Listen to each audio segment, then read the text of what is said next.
Hi, good afternoon. My name is Mark Butler. I am the Vice President of Membership at the Independently Speaking Toastmasters Club based out of Independence, Ohio. And I'm sitting here with Pete Punwani, and he is actually one of our members. And actually, more significantly, he is a DTM member, which is a Distinguished Toastmasters member. Correct. Okay. So, Pete, one of the things I want to ask you, and this is going to be our inaugural member spotlight. This is what we're doing for the very first time. No One of the things I pressure. want to ask you is, what was it that initially attracted you to Toastmasters? A funny story. I am in outside sales. That's what I do for a living.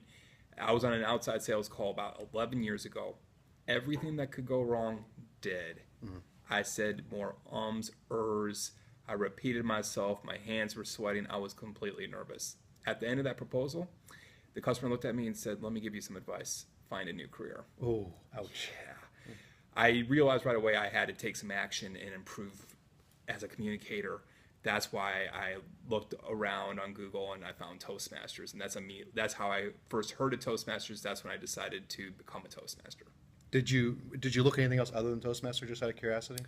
There's of course Dale Carnegie, which everybody hears about, but the idea of spending thousands of dollars for one class versus going to Toastmasters and spending about $100 to $120 a year and going as often as you want, it was a pretty easy decision for me to try out Toastmasters before I looked at Dale Carnegie.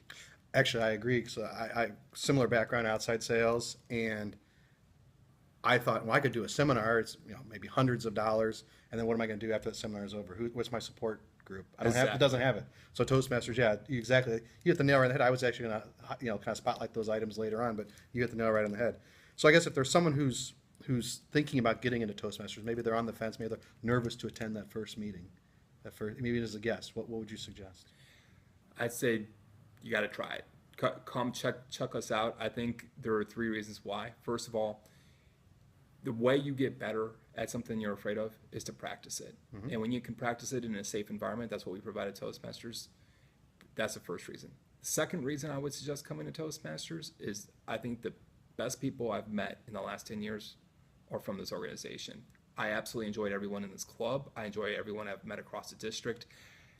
It's it's a good supportive group and it's a great environment. Third, it's a positive place. I know people do not like being criticized. We do have constructive feedback, but we do it in a very positive way. We always make sure we point out this is what you're good at, this is what you can improve upon. We want to make sure that everyone feels empowered to grow. Those are the three reasons why I would tell someone if they're on the fence, come check it out. It's a very friendly, stable, and it's a place where you can really develop yourself. Speaking from my own experience, before we wrap this up, one thing I liked specifically about this club was how welcoming people were. I mean, Oh, very first absolutely. time, of course, I was nervous and my hands were sweating. I actually did table topics the first time I was here, and I told myself I wasn't gonna, but I did. And you won. Well, I did. Good memory, yes. But the people were just extremely, extremely, extremely welcoming. That was one thing I really liked about this club specifically. Not saying other clubs aren't that way, but I know for sure this club is that way. I feel like as an organization we have that mentality, but Mark, I've been in your position. I transferred to this club about a year ago after spending 5 years with Stowe Toastmasters. I was very nervous walking in this room for the very first time as an experienced Toastmaster, and this group did a great job of selling me. Within about 15 minutes, I realized that this was the club I was transferring to. That's excellent. Well, thanks very much, Pete. Appreciate your time. Thank you, Mark. All right.